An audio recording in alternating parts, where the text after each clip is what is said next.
En 2018, il a sorti des clips tels que Vibe et Reality is Lie. Aujourd'hui à Studio, nous recevons un artiste qui a la créativité à cœur et pour qui la musique se mélange toujours à l'image. Nous recevons le rappeur David Campana.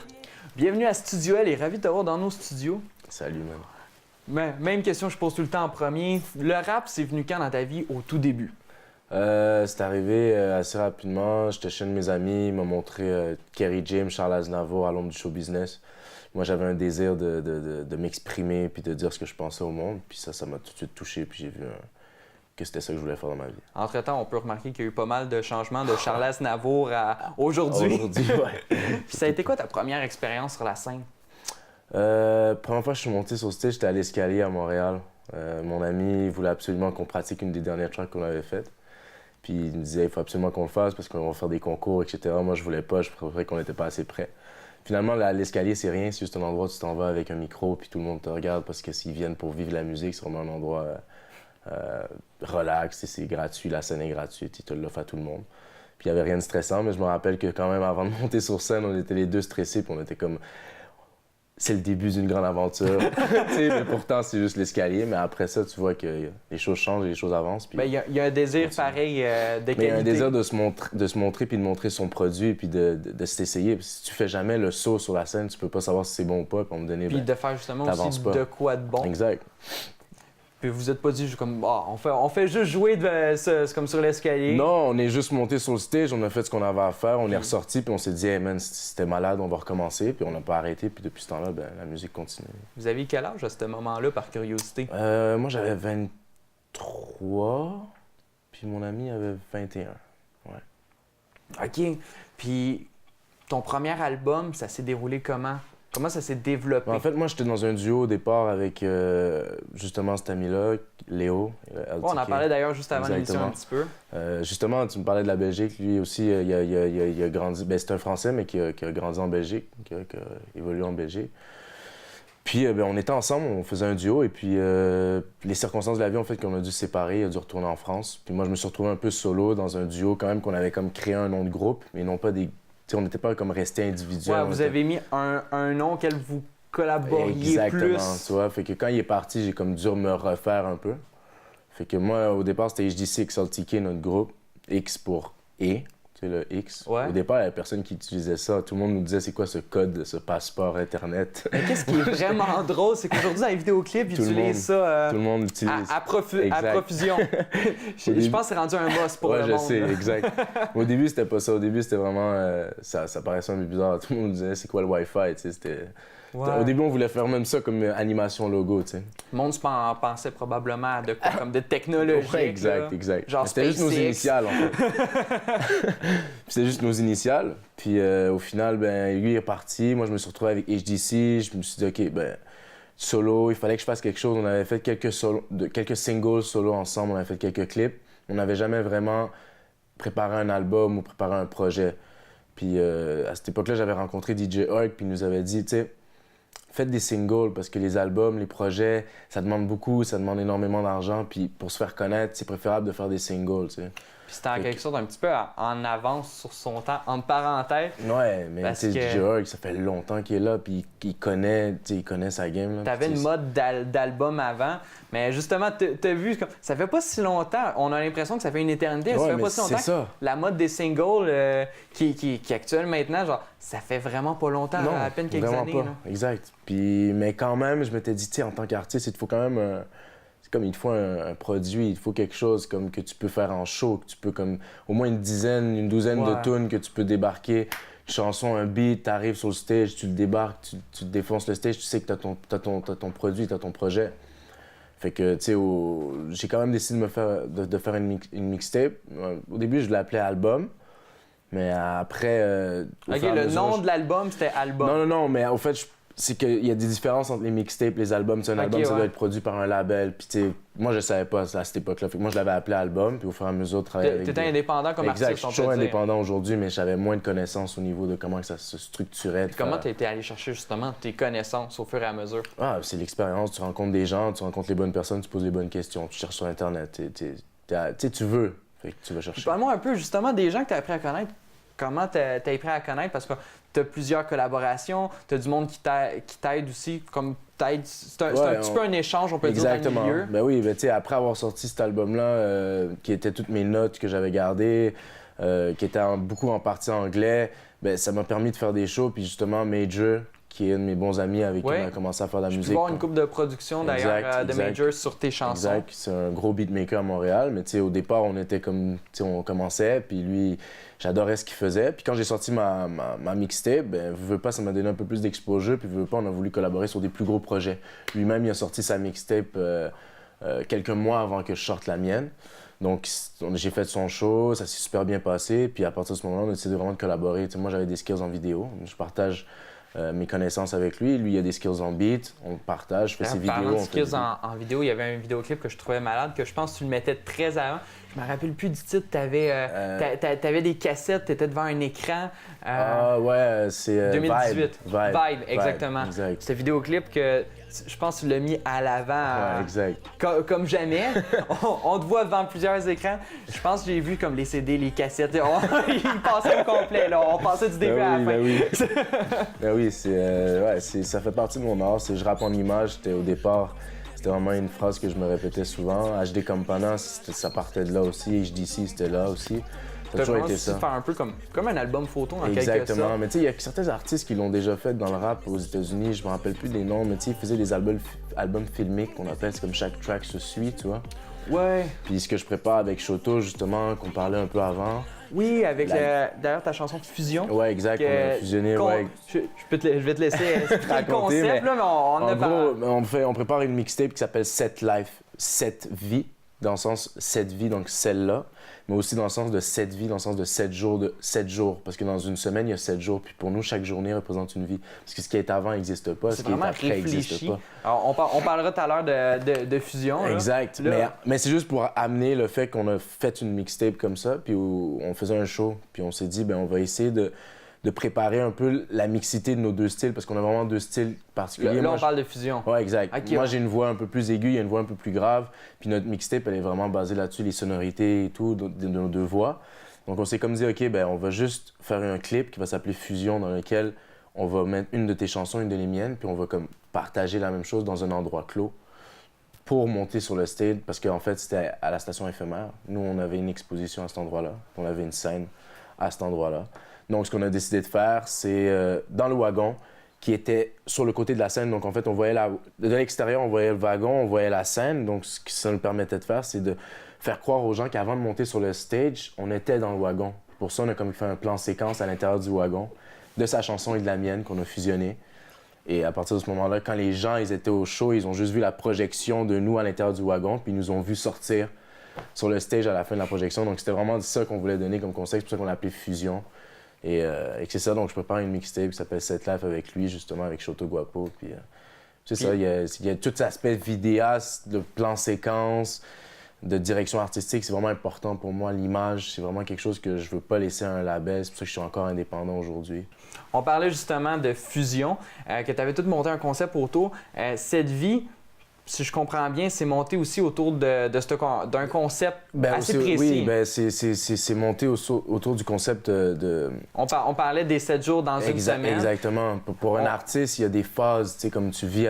Quand tu crées, tu vis plusieurs phases. Une des phases vraiment importantes, c'est l'incubation. Puis ce moment-là, c'est souvent dans la vie d'un artiste, c'est un moment où, pas qu'il s'enferme, mais qui se met dans une bulle dans laquelle il va peut-être passer un moment où... Tout va passer au travers le doute, la peur, la passion, le feu, tu sais, puis c'est comme un peu... Moi, je considère ça que dans la vie d'un artiste, c'est à tous les jours de la semaine. C'est à tous les jours. C'est comme tu vis ce moment-là tout le temps. Parce que si tu t'arrêtes de vivre ce moment-là, ben un jour, ben tu perds un peu cette flamme artistique qui va te garder en vie. Puis cette life, ben c'est vraiment de représenter que chaque jour, pour nous, ben c'est une nouvelle chance. Une nouvelle chance de réaliser notre rêve. Une nouvelle chance de réaliser quelque chose qu'on ne pouvait pas faire hier, parce qu'hier c'est terminé et demain ça n'existe pas. Si moi je meurs aujourd'hui, demain n'existe pas, donc ça ne sert à rien de penser à demain.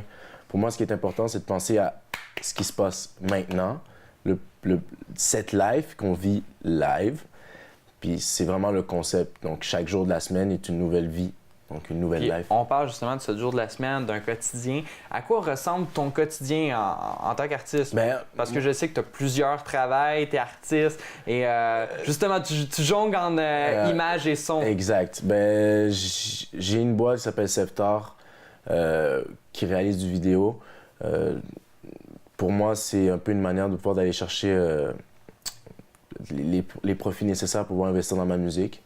Puis en même temps, tu as vraiment un souci artistique, pas seulement sur ta musique, ton son, tu as aussi tout le temps le côté image que... Même pour les produits que je réalise. J'ai tellement de plaisir. Juste à regarder les vidéos, on voit vraiment que tu mélanges comme le côté image avec le son, puis il faut que ta parole aille avec l'image, puis que tel son va bien avec tel type de vidéoclip. Tu as toujours un concept, puis une idée. Ben, je travaille pas tout seul, tu sais. J'ai jamais travaillé seul. Moi, j'ai toujours eu un binôme dans ma vie, même si que c'était pour créer. J'avais toujours ce désir de pouvoir... Parce que tu peux pas tout faire tout seul parce qu'il y a des affaires que tu manques. Puis si tu vas toujours dans l'idée de toujours faire tout seul, ton produit va pas être l'image que tu l'imagines. Comme vraiment Des fois, ça prend une vision extérieure, on peut le dire. Exactement. Donc, ça prend toujours quelqu'un qui va venir te compléter sur ce que toi, tu manques. Puis, tu sais, c'est pas dans le sens que... c'est pas pour rien que les labels existent. Je veux dire, ils vont combler un manque que les artistes peuvent pas s'occuper. Quand tu crées, tu peux pas t'occuper de ta propre médiatisation. Tu comprends ce que je veux dire? Quand tu es indépendant, il faut que tu apprennes à collaborer. Il faut que tu apprennes à trouver une manière de faire en sorte que les gens avec qui tu travailles, ben, ils trouvent leur bien, puis toi aussi, tu trouves ton bien. Parlant de collaboration, tu as travaillé souvent, si je me trompe pas, avec Shoto. Ouais, ben oui, Shoto, pour plein de clips. Justement, on a réalisé le clip de Jason X dernièrement. Shoto qui est un musicien, mais qui est aussi un directeur photo. Tu sais. Vous avez l'air, vous connaître quand même de... Ben, on se connaît depuis un bout, moment. mais je pense que la musique, ça rapproche vite les choses. Tu sais, on se connaît depuis un bout, mais on a commencé à collaborer il y a pas plus qu'un an. Tu sais, Pour vrai? Ouais, parce qu'en vidéoclip, j'en ai vu plusieurs avec Shoto, que j'ai vu son nom sortir régulièrement dans tes sorties de clips. Ouais, c'est ça, on travaille souvent ensemble. Dès que j'ai une possibilité de pouvoir faire appel à des gens que je fais confiance et qui sont bons, ben, je fais appel, puis on travaille ensemble. Puis c'est ce qui fait que les produits sont... Moi, je me précise dans ce que je suis bon. Puis je vais aller chercher les meilleurs pour faire ce que moi, je peux pas faire. Mais on peut dire que tu fais ta petite famille autour de toi. Exact. C'est vraiment la famille, c'est vraiment le terme, c'est vraiment ça. La femme qu'on appelle aussi.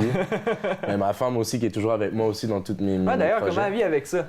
Ah, mais moi, je pense que ça n'a jamais été aussi bien que... C'était déjà écrit sur le contrat. Ben, en soi, ça doit, parce que moi, je suis quelqu'un de franc. Moi, quand je l'ai rencontré, je lui ai dit direct, ma vie, c'est être musicien, faire de la musique, faire du rap, chanter. La personne s'y attendait déjà. Je vais pas m'arrêter, fait que si tu sais où tu t'en vas, tu sais dans quel... Puis elle, c'est une vie d'aventure, c'est une aventurière, elle a peur de rien, puis ça fait 4 ans qu'on est ensemble, fait que ça va pas s'arrêter. Félicitations. Merci.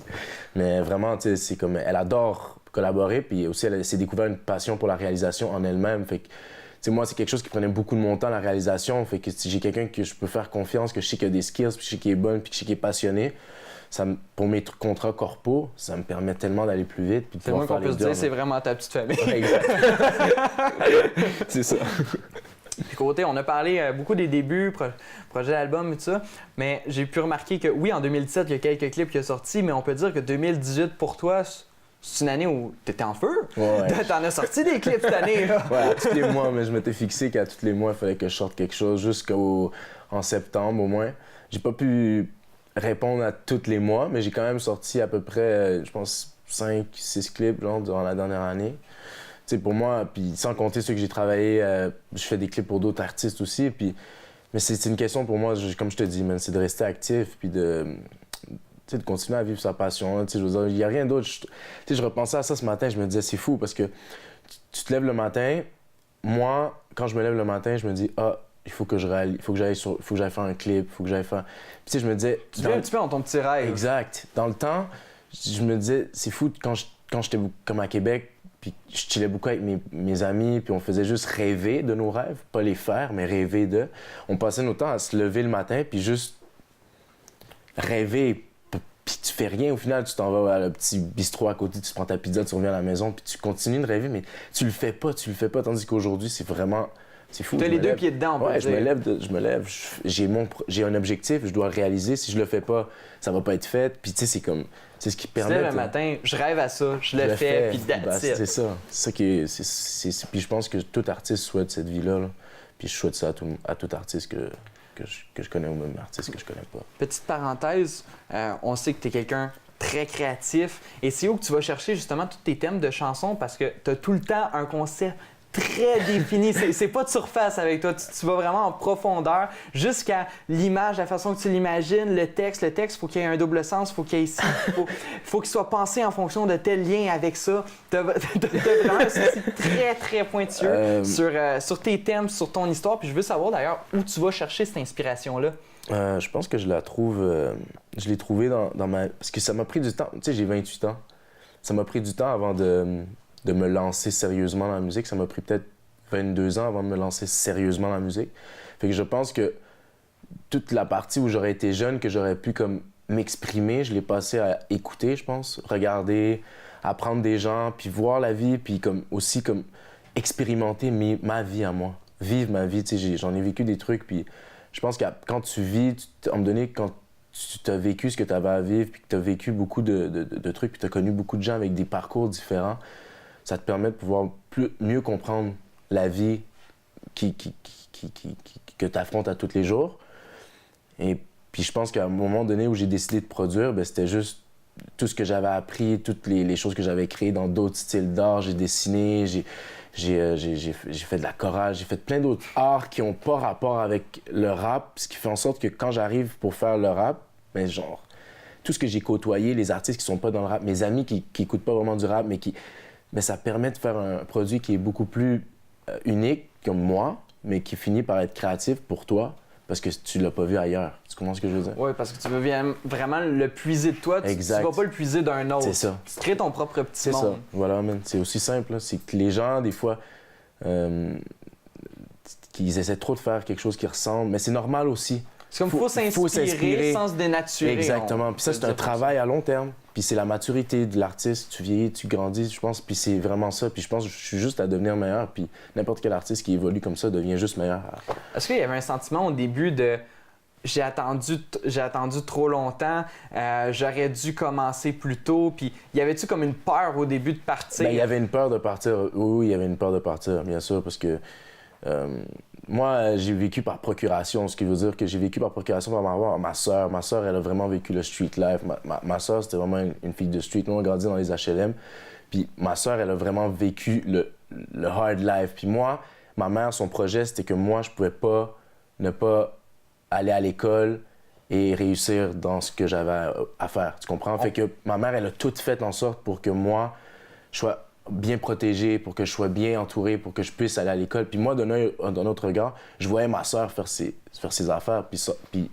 Puis dans ce rythme de vie-là, veux pas, ça m'a permis à moi de grandir là-dedans. Puis avec ma soeur qui a vécu tout ce truc, ça m'a comme donné ce genre de crédibilité. J'ai comme vécu par procuration. J'ai été chercher cette crédibilité-là chez elle. Mais malgré tout, je l'avais pas vraiment vécu. Donc ça m'a pris du temps à moi avant de me dire, OK, malgré le fait que j'ai pas vécu ce street life, est-ce que j'ai le droit de rapper? Parce que le rap, veux pas, si t'as pas la crédibilité du street, si t'as pas vécu des trucs real, je vois pas pourquoi tu fais du rap. Mais en même temps, c'est pas vrai, parce que le rap, c'est un style de musique, puis les gens, ils peuvent faire du rap comme juste pour faire du rap. Mais tu parles d'un style un petit peu plus straight pour aborder le sujet. Exact. Quand tu vas aborder des sujets de profondeur, puis tu veux critiquer des choses, puis il y a des choses que t'es pas content, comme des conditions de vie que t'es pas content pour tes pères ou quoi que ce soit, où t'as vu des gens souffrir autour de toi, puis tu veux en parler, il faut que t'aies un vécu, puis si tu l'as pas vécu real, puis vraiment, mais c'est dur un peu de se dire, OK, moi, je vais parler pour ces gens-là, tu comprends?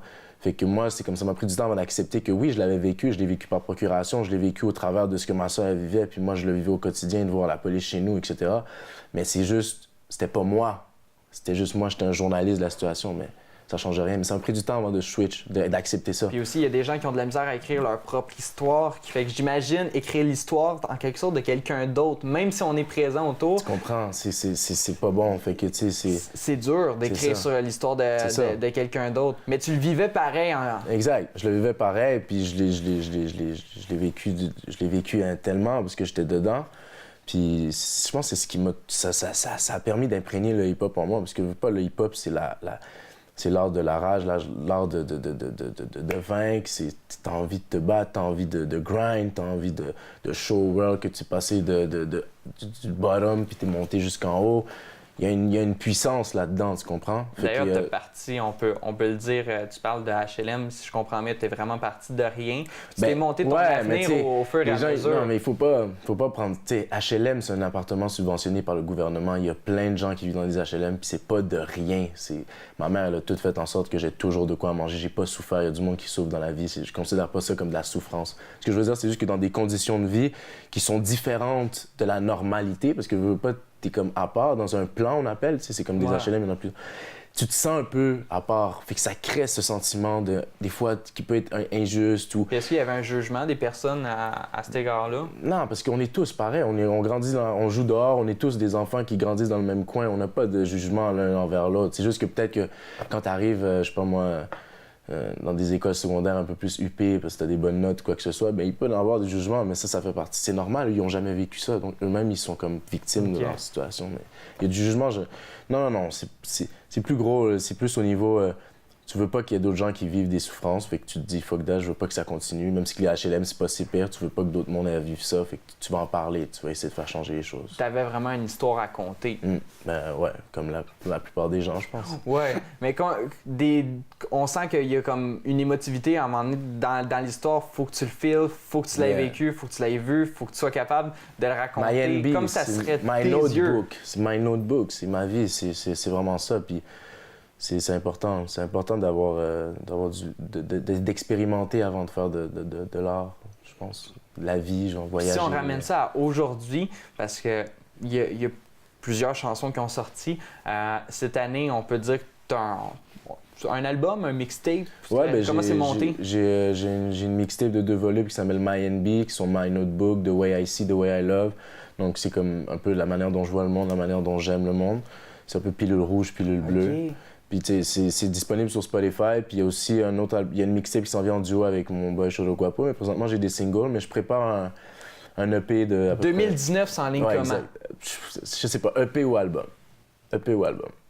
C'est quoi exactement un EP? Un EP, ça serait un micro-album. C'est comme moins de chansons. Un album, c'est comme 12 chansons. Un EP, ça serait comme 7 chansons. Je sais pas, ça dépend.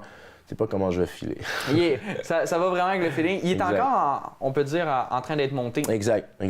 Parce que là, je termine le projet avec de 7 chansons, justement, avec Choto, qu'on va sortir dans le mois qui suit. Là, donc, si je comprends bien, il y a déjà, il y a déjà 2 mixtapes. il y a déjà 2 mixtapes présentes. Il y a des singles qui vont s'en venir. Exact. Puis il y a ce micro-album-là qui devrait sortir. Et petite primeur, ça s'enligne sur quoi les thèmes? Un petit peu l'idée, ça a été pensé comment? Ben... Si on peut. J'adore écrire en transport. Okay, j'ai pas de permis, en passant. J'ai pas le permis. Je suis en train de le faire, par exemple. Maintenant, il faut absolument que je le fasse. Mais j'ai pas de permis. J'ai toujours voyagé à SAC, soyez gentil. J'ai toujours voyagé en transport en commun et j'ai beaucoup écrit en transport en commun. Et je sais pas si ça va s'appeler comme... C'est bon pour l'environnement. Ouais, ça va s'appeler station grise ou ligne grise, mais je sais pas, mais c'est par rapport au métro. C'est en conception, c'est en rapport au transport. Puis j'ai pas encore le titre, mais c'est sûr que c'est lié à ça. Puis c'est une zone grise, c'est un peu la zone du milieu, tu sais, entre le blanc et le noir, entre le positif et le négatif. C'est genre la zone d'équilibre. Puis tu te sens-tu dans un point de milieu, en quelque sorte, dans ta carrière? On peut dire un point tournant? Ouais, je me sens dans un point tournant. C'est sûr, je me sens dans un point tournant. Mais aussi, au même moment, je feel que c'est le moment pour moi de prendre le temps de me recentrer, d'être dans la zone grise. Tu vois ce que je veux dire? Ouais, c'est comme tu as eu ton j'ai eu mon high, j'ai eu mon down. Exactement, là, j'ai besoin de créer quelque chose qui va être vraiment comme... David 2.0 s'en vient, puis on est en train de le préparer dans ce tournant-là. Exactement. Voilà, t'as tout compris. Est-ce que ça va ressembler un petit peu à ce qui s'est fait avant? Ça va être un autre monde complètement différent? Non. Il va toujours avoir c'est une évolution. Il va toujours avoir ce qu'il y a un peu avant, mais ça va être différent de ce qui a été avant. Puis ça sera des petits clins d'œil, mais on tient à ça sera plus il y aura beaucoup plus de français. Ça, c'est sûr. Beaucoup moins d'anglais. Ça sera toujours franglais, mais ça sera en majorité francophone.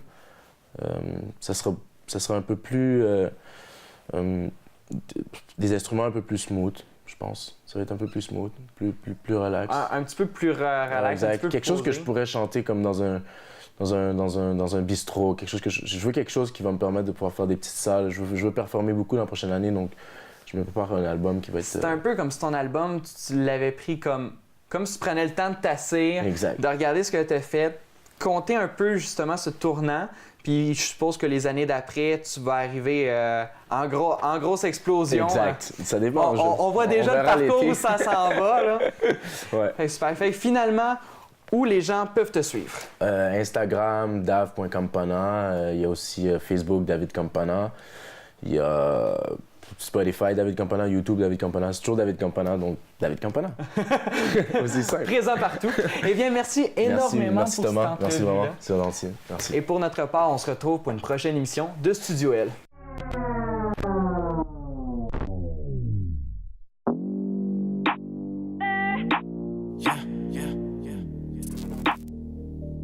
Major on a beat.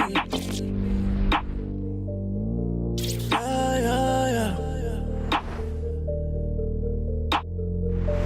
Can you feel it rise up? Watch me on the news. Can you see it right up? Catch me if you knew. They my bottle blow up. Got nothing to lose. Can you my vibe? No, you won't. Got nothing to prove.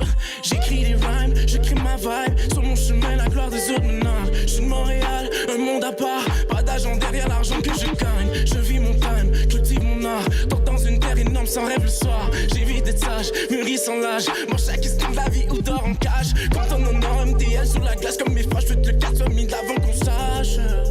Yeah. Que notre message se trame comme dans un film sans montage. Manque des images, on vous livre d'histoire à chaque page. So comment voulez-vous vraiment que believe dans vos fucking lies? MTL ce soir on ride. Je présente le monde, reine ma vie, on plane dessus. Non. Old school barré pour la night. Mes 10 ans, des ondes, reine ma vie, on dab dessus. Non. Only house we had, no. Just forget them. Only talk we got, no. The doors are open. No more that in mind, no. My eyes are watching me turn on the light. Lasting every night I have. Watching me turn on my life. Watching me, yeah. Watching me, yo. Watching me, yeah. Watching me turn on my life. Watching me turn on my life. Watching me turn on my life. Watching me, yeah. Watching me turn on my life.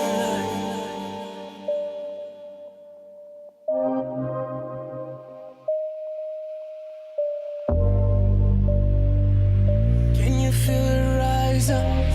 Yeah. J'écris, je chante au fond. Je suis comme tout le monde, toutes mes erreurs me servent ma plume et moi. Le son, je réinvente à chaque morceau, je lève le cran plus haut, je monte. Le son, by the way, y'a rien qui passe à la casa, le fruit j'ai vu ce soir, c'est pas de temps.